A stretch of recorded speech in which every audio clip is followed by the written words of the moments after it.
ओम शांति। संकल्प शक्ति का संयम। आज विशेष पुरुषार्थ के लिए पॉइंट है, अपनी फीलिंग्स शुद्ध रहे, प्रेम भाव की रहे, उसमें थोड़ी भी मिक्सचैरिटी ना हो। आजकल अन्य आत्माओं को हमारे प्योर फीलिंग्स की शक्ति चाहिए। वर्तमान समय विश्व की जो हालत है, सभी आत्माओं की जो मनसा की हालत है, मन की हालत है, बाबा उसकी तरफ हमारा अटेंशन फिर से खिंचवा रहे हैं कि वर्तमान परिस्थितियों में हर एक आत्मा हमसे प्योर फीलिंग की आशा लगाए बैठी है। हमसे अर्थात हमारा जो संपूर्ण स्वरूप है, जिस यादगार रूप में वे लोग हमें अपने इष्ट समझते हैं। तो अब चेक ये करना है, क्या हम उस स्थिति में सदैव रहते हैं कि मैं इष्ट देव हूँ, इष्ट देवी हूँ और मेरी प्योर फीलिंग्स अब सभी मनुष्य आत्माओं को शक्तिशाली बनाएगी। तो बाबा कहते हर एक के प्रति हमारी गुड विशेस तो रहती हैं, पर हर एक के प्रति हमारी फीलिंग्स भी बहुत अच्छी हो, तब वो गुड विशेस काम करेंगी।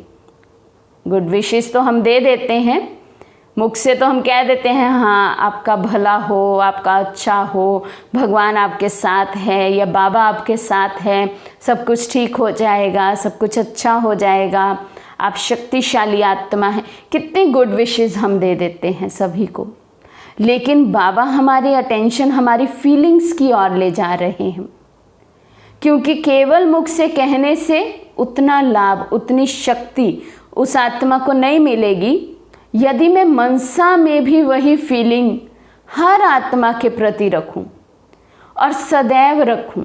ये नहीं कि जब मेरे सामने कोई आया है, किसी ने अपना कुछ ऐसी बात सुनाई है दुख भरी या कुछ ऐसा इमोशन अपना व्यक्त किया है मेरे सामने, तो हम उसके लिए गुड विशेस करें, नहीं। सदैव मेरे मन में शुभ भाव, शुद्ध भावना हो, तब वो गुड विशेस मेरी फीलिंग्स के साथ अटैच होंगी और मेरी फीलिंग्स, ये परमात्म स्नेह की जो फीलिंग है, तब उस आत्मा को फील होगी। तो बाबा कहते हर एक के प्रति हमारी गुड विशेस तो रहती है, पर हर एक के प्रति हमारी फीलिंग्स भी बहुत अच्छी हो, तब वो गुड विशेस काम करेगी। फीलिंग का कनेक्शन हमारे सोचने के साथ है। फीलिंग बहुत नाजुक होती है, बहुत जल्दी मिक्स हो जाती है, बहुत जल्दी कुछ ना कुछ इफ़ेक्ट आ जाता है। इसलिए फीलिंग्स पर बहुत अटेंशन देकर उन्हें शुद्ध रखना है।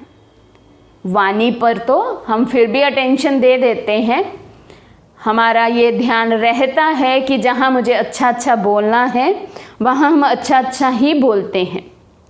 लेकिन बाबा कहते वो अच्छा अच्छा बोलना केवल पर्याप्त नहीं है।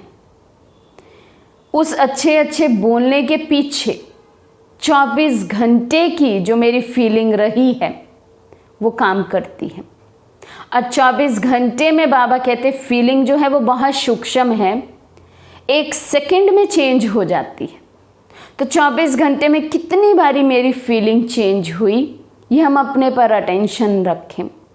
और हर आत्मा के प्रति, विश्व की हर आत्मा के प्रति जब तक मेरे मन में शुभ भाव नहीं है, तब तक मेरी वो फीलिंग्स में वो चीज़ संपूर्ण रीति नहीं आती है। यदा कदा फ्लक्चुएशंस होती रहेंगी। तो इसीलिए बाबा कहते हैं कि जब तक विश्व की एक भी आत्मा के प्रति यदि मेरे मन में रिंचक मात्र, एक संकल्प मात्र भी नेगेटिविटी रहेगी, तब तक भी हम एक्यूरेट 100% मनसा सकाश नहीं दे सकते हैं। उतना पावरफुल लगेगा नहीं आत्माओं को, चाहे हम प्रकृति को दें, किसी को भी दें। जब तक मेरे मन में विश्व की एक आत्मा के प्रति भी यदि कुछ नेगेटिव भाव है, कुछ ईर्ष्या का भाव है, घृणा का भाव है, क्रोध का भाव है। तो ऐसा कोई भी भाव जो किसी भी विकार के वशीभूत है, जब तक किसी एक भी आत्मा के प्रति है, हमारी फीलिंग्स एवर प्योर नहीं हो सकती है। इसलिए बाबा अब हमारा अटेंशन हमारी फीलिंग्स की ओर खिंचवा रहे हैं कि हमें हमारी फीलिंग्स को बहुत सूक्ष्म चेकिंग करके चेंज करना है। अभी सुनते हैं मातेश्वरी जी की जीवन की मुख्य धारणा। मम्मा शिव बाबा के ज्ञान को जीवन में धारण कर विद्या की देवी, गॉडेज ऑफ नॉलेज बन गई। हमें भी उनके समान मास्टर नॉलेजफुल बनना है। ज्ञान को जीवन में धारण कर सर्वोत्तम श्रेष्ठ पाठ बजाना है। ज्ञानी तो आत्मा किसे कहेंगे? उन्हें नहीं जो ज्ञान सुनते या सुनाते हैं, बल्कि ज्ञानी तो आत्मा वो है जिसने ज्ञान को अपने जीवन में धारण किया है। उसका एक एग्जाम्पल हमारे सामने मम्मा है। हम सभी जानते हैं मम्मा मुरली की ऐसी मस्तानी थी कि शिव बाबा मुरली उच्चारण कर रहे और मम्मा सुनते सुनते ही उसका स्वरूप बनते जा रहे। माना उनकी धारणा की स्पीड इतनी तीव्र गति की थी कि सुना, समाया और बन गए। बस जितना सेकंड हमें बोलने या सोचने में लगा, उतने सेकंड में तो मम्मा ज्ञान का स्वरूप बन जाते थे। तो इतनी तीव्र गति स्पीड यदि हम रखें तो हम मम्मा बाबा को फॉलो कर सकें, तो हम अभी बाप दादा के दिल तख्त पर विराजमान होंगे और फिर भविष्य में महाराजा महारानी अर्थात मम्मा बाबा के तख्त नशीन बनेंगे। तो इसलिए ज्ञान को केवल सुनना नहीं है, सुनाना नहीं है, बल्कि उसका स्वरूप बन जाना है। ज्ञान का हर एक पॉइंट मेरे संकल्पों से, मेरी वाणी से, मेरे कर्मों से, मेरे चरित्रों से नजर आना चाहिए। उसे कहेंगे ज्ञान स्वरूप आत्मा, मम्मा बाबा समान आत्मा। तो ऐसा अटेंशन स्वयं पर रखें। मुरली सुनते हैं, उसका सारे दिन में कितना स्वरूप हम बने हैं।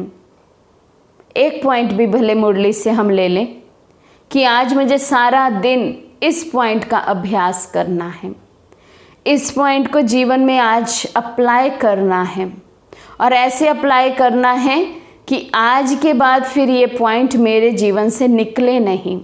इतना पक्का इसको धारण कर लेना है।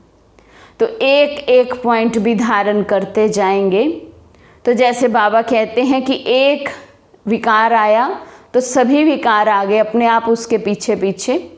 उसी तरह से एक पॉइंट का भी यदि हम फॉरएवर स्वरूप बन जाते हैं तो बाकी सभी पॉइंट्स ऑटोमेटिकली जीवन में धारण होने लग जाते हैं। मेहनत केवल एक पॉइंट को अपने में स्वरूप में लाने की है।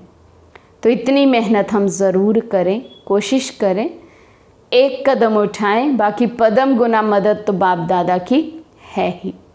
अच्छा, ओम शांति।